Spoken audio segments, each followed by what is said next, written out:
Okay, so we're talking about algebraic reasoning, more about numerical and algebraic expressions today. Our vocabulary word is variable. It's a symbol, usually a letter, that stands for an unknown, kind of like a substitute. It stands in the place of someone else. Okay, so if I said 4b equals 20, we are saying, remember, a letter and a number side by side means multiply. So you're saying 4 times something equals 20. Well, what can I multiply 4 by to get 20? 5. So that means B equals 5. That's all I'm doing. I'm finding what the variable is standing for. What if I had 20 minus M equals 15? Well, that's like saying 20 minus what number equals 15? Well, if you have 20 and you take 15 away, you only have 5 left over, right? So that means 20 minus 5 equals 15. So that would mean M equals 5. Okay, all I'm doing is I'm looking at it and doing the opposite. Okay, so 20 minus M equals 15. So we're saying 20 minus 15. So I'm taking what I know. 10 minus 5 is 5. 1 minus 1 is 0. So that means I had 5 left over. Okay, I'm taking what I know and I'm working that problem that way. So let's look at a few examples that might be a little bit more of an understanding. 63 divided by y equals 9. And it says, what's the value of y? So in other words, 63 divided by what equals 9? That's what we're saying. 63 divided by blank, or y, equals 9. So what can I multiply 9 by that's going to equal 63? Okay, 9 times 7 equals 63, right? So that means 63 divided by 7 equals 9. 9 times 7 is 63. So that means y is equal to 7. Okay, so look at this. 4x equals 24. Remember, a letter and a number, squished together, just like parentheses and a number squished together, means multiply. So it says, what's the value of x? So it is saying 4 times something equals 24. What can I multiply 4 by that's going to give me 24? 4 times what equals 24? 6. So that means that x was equaled to 6. 4x equals 24. 4 times 6 is 24. So x is equal to 6. Okay. 24 minus n equals 11. What's the value of the n? Well, 24 minus what equals 11? Well, I can come over here and say 24 minus 11. 4 minus 1 is 3. 2 minus 1 is 1. That means 24 minus 13 equals 11. And I can check that by saying 24 minus 13. 4 minus 3 is 1. 2 minus 1 is 1. 24 minus 13 equals 11. So that means n equals 11. Okay, let's do another one. 35 plus L equals 47. So 35 plus what equals 47? Well, I can solve this one, but I can do the opposite. I can start with 47 and subtract 35, and that'll tell me what's missing, right? 7 minus 5 is 2. 4 minus 3 is 1. So that means 35 plus 12 should equal 47. 35 plus 12. 5 plus 2 is 7. 3 plus 1 is 4. 35 plus 12 equals 47. So that means L equals 12. Okay, all I'm doing is I'm taking and I'm looking for what that letter that we used as a variable, I'm looking for what it stands for. Okay, just like this one, 64 divided by y equals 8. Okay, you're basically saying 8 times what equals 64. I'm flipping it. Okay, 64 divided by what equals 8. Or 8 times what, which is y right now, equals 64. What am I going to put for this y that equals 64? 8 times 8. 8 times 8 equals 64. That means y is equal to 8. 64 divided by 8 equals 8. Okay, so that's the part of solving the equations. But now we have to look at writing the equations. So let's look at this one. It says a cart has 4 wheels. Which equation can be used to find W, the number of wheels on 7 carts? Okay, so let's look at how can we write this as an equation. So if I have 4 wheels on every cart and I have 7 carts, that's 4 times 7, right? Equals W, the number of wheels. 4 wheels can be used to find the W, which is the number of wheels on 7 carts. 4 times 7. That's it. 4 wheels on each cart. In each cart, there are 7 carts. 4 times 7 equals W. That is what all you would do. Okay, let's look at another one. Okay, Brenna is M inches tall. Blair is 2 inches taller than Brenna. If Blair is 52 inches tall, what equation would we write to find how tall Brenna is? So we know Blair is 52 inches. Okay, that's 2 more than Brenna.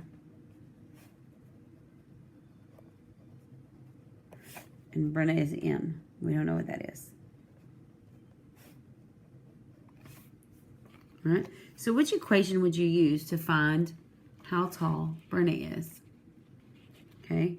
We know Blair is 52 inches. We know that's 2 more inches than Brenna. And Brenna is M. So which equation would you choose to show how tall Brenna is?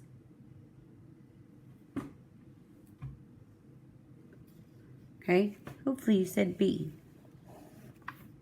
Okay, because Blair is 52, subtract 2, and you get 50, which would be Brenna's height. Okay? All right, let's look at another one. It says the table shows the number of candy bars sold at a convenience store over a 3-week period of time. The number sold in week 4 is represented by a B.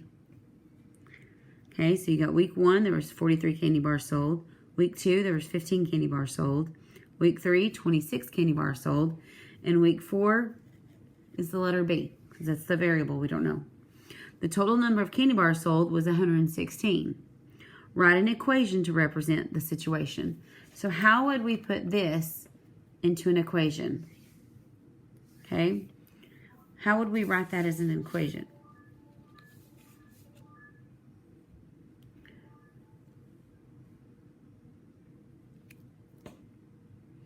Okay, so we could say 43 plus 15 plus 26, right, plus B equals 115. Oh, 116, sorry. That's a 6. Okay, that's one way. Is there another way to solve that or to write that as an equation? Okay, I could have also said my total is 116. 43 plus 15 plus 26 plus B. Either one of those would be correct. In this one, we would have to add these three numbers, right? And then know this plus b equals 116, kind of like we did before. So we could say 43, 15, 26, 5, 10, 11, 12, 13. That's 14. 4, 5, 6, 7, 8. That's 84. So you would say 84 plus b equals 116. So we could subtract 84 from over here and subtract 84 from over here. And that would tell me what's left, right? It's 32 candy bars. Or you could put it in parentheses. Parentheses means you would do all of this first, right? 43 plus 15. 58 plus 26 plus b. And then 58 plus 26 would be 84 plus b. And then you do the same thing. Come over here, 84 plus what equals 116? So we're going to take 116 and subtract 84.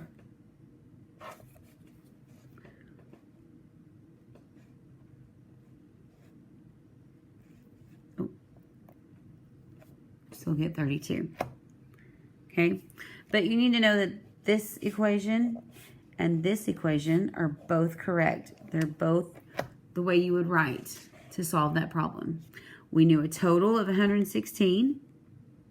We knew 3 of our amounts, and that we were having to add all 4 of them together. Okay?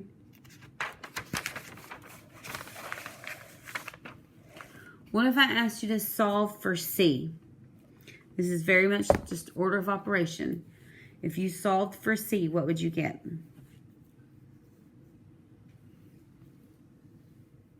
Okay, if you solved for C, you should have gotten 65. Because 26 times 7, you should have gone to the side and worked 26 times 7. 7 times 6 is 42. 7 times 2 is 14. Plus 4 is 18. So that's 182. Bring down the 247 minus 182. So 247 minus 182. Subtract 7 minus 2. 5.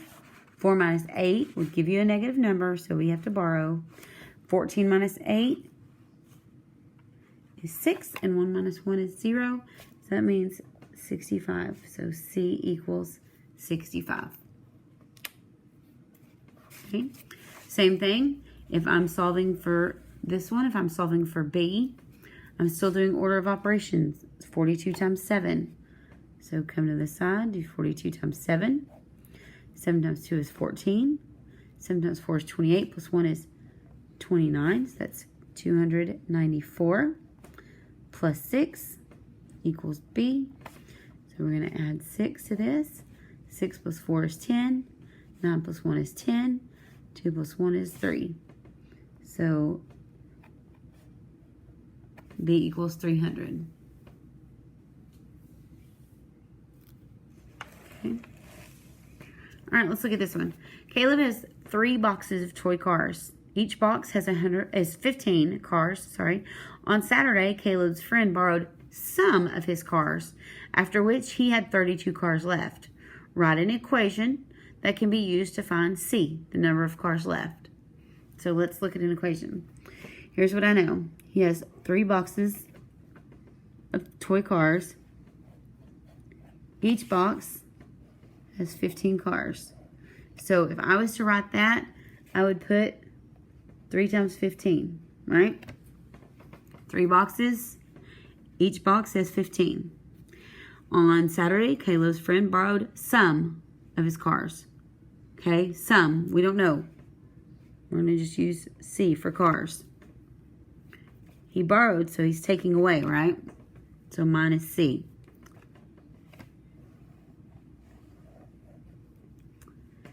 After which he had 32 cars left. So equals 32. Write an equation that can be used to find C, the number of cars left. There we go. We wrote it. It was written in exact the order of the way it was read. Okay? 3 boxes. Each box, 15 cars. Caleb's friend borrowed some, so borrowed C, because we don't know how many borrowed. And then, afterwards, he had 32 cars left. So now let's solve it. How would I start solving this? First, we need to find out the total number of cars. 15 times 3. Okay, so that's 45 cars minus C equals 32. So 45 minus what equals 32?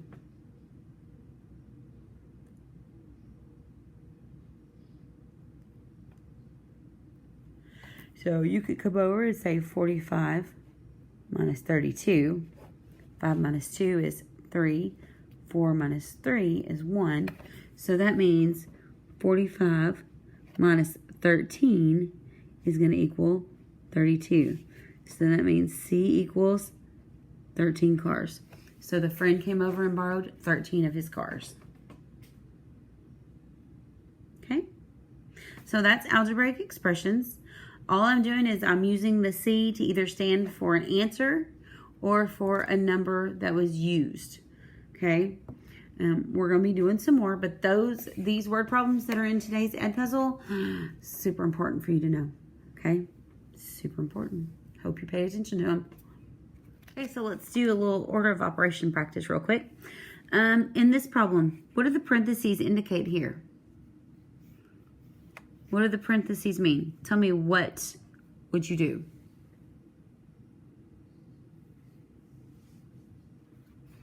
Okay, hopefully you recognize this one, and you would have said subtract 72 minus 6 before multiplying it by 4. Or even if you just said subtract 72 minus 6, you would have got it right. All right, this one says solve. All right, so remember, you have brackets. This is GMDOS, so it's grouping. So you have to look at the smallest grouping. So if the brackets have parentheses inside of it, we have to start with the parentheses. So solve that.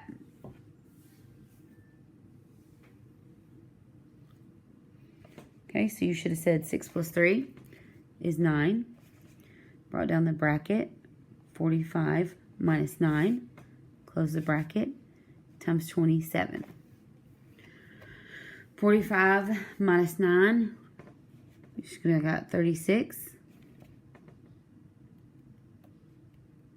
Okay, times 27.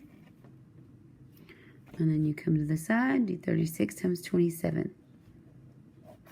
Okay, 7 times 6 is 42. 7 times 3 is 21, plus 4. All right, tick, tack, O. Now it's 36 times 2. 2 times 6 is 12. 2 times 3 is 6. Plus 1 is 7. 2 plus 0 is 2. 5 plus 2 is 7. 2 plus 7 is 9. So 972 should have been your answer. All right. Solve that one. 3 plus 2 times parentheses 8 minus 6.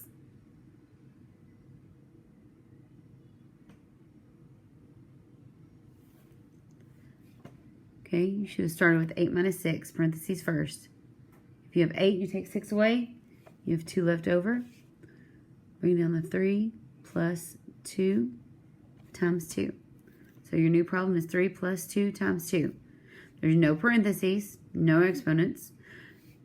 Multiplication and division, there is multiplication. So we have to do that first. 2 times 2 is 4. Bring down the 3 plus 4. 3 plus 4 is 7. So your answer was 7. Okay. All right. Write an equation. The sum of 97 and 28 divided by 15.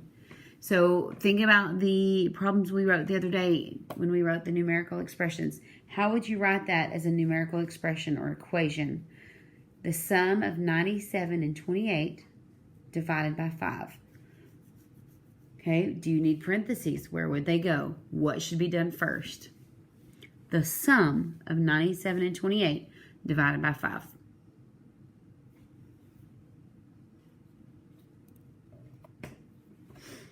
Okay, so if you wrote 97 plus 28, because sum means add, divided by 5, or 15, sorry, not 5. Okay, that would be incorrect. Because what this says is 97 plus 28 divided by 15. And it says the sum of 97 and 28 divided by 15. So the sum tells you need to have this answer first. So you have to add 97 plus 28, then divided by 5. Okay? The sum of these numbers indicates that this needs to be done first. In order of operation, addition is not done first, but parentheses would be. So parentheses around it would solve it. Okay? What do parentheses mean in a numerical expression? What do parentheses just mean? I just answered it. You do what? Do first. Okay? Parentheses are always done first, every time. Okay, next, let's look at factors. List all the factor pairs of 40. So I know 1 times 40, 2 times 20. Okay, what's the next factor pair for 40 going to be? And then the next. There's 4 of them. I gave you 1 times 40 and 2 times 20. What are the other two multiplication facts that equal 40? So this times this equals 40, and this times this equals 40. What would they be? What are the next two factor pairs?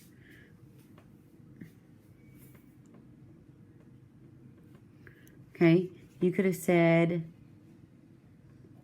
4 times 10, that equals 40, and 5 times 8. So 1 times 40, 2 times 20, 4 times 10, 5 times 8. So the factors are 1, 40, 2, 20, 4, 10, 5, 8. Normally, I like to see it in a T-chart. I know 1 times 40, 2 times 20, 3 doesn't, but 4 does. 4 times 10, 5 does, 5 times 8, 6 doesn't, 7 doesn't, and then 8 does, but we've already got it. So this is the way I like to see it listed, but sometimes they ask you for just the multiplication facts. What are the facts that equal 40? Okay, if I asked you what the factors for 15 are, you could do a T-chart or you can just do the multiplication facts, whichever is easiest for you. So what would the factors for 15 be? And then would it be prime or composite?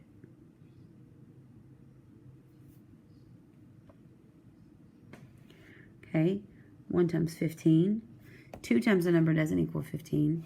3 times a number does. 3 times 5. 4 times a number doesn't. 5 times 3, I've already got it. So the factors are 1, 3, 5, and 15, which would make it a composite number because it has more than 2 factors. Okay? 4 factors makes it composite. If I ask for the number 9, 1 times 9, 3 times 3. Well, I don't need 3 twice, so the factors are 1, 3, and 9, which makes it composite. Because it has more than 2 factors. It only has 3, but that's still more than 2, right? Okay, 1, 3, and 9. If I ask for the number 11, The only way to make 11 is 1 times 11. So its factors are 1 and 11, which would mean it is prime. It's a prime number. Has only two factors, 1 and itself. Okay, if I ask for the number 31, the only way to make 31 is 1 times 31. So 1 and 31 are the factors, which would make it prime. All right, so here's something that I taught in 5th grade a few years ago. And just remember the first set of prime numbers. Okay, so this might be something you want to jot down in your journal too. It says, meet me at 235 at the 7-Eleven on 13th Street with $17 for 19 Cokes to share with our 23 friends, not 29 or 31. These are your first set of prime numbers.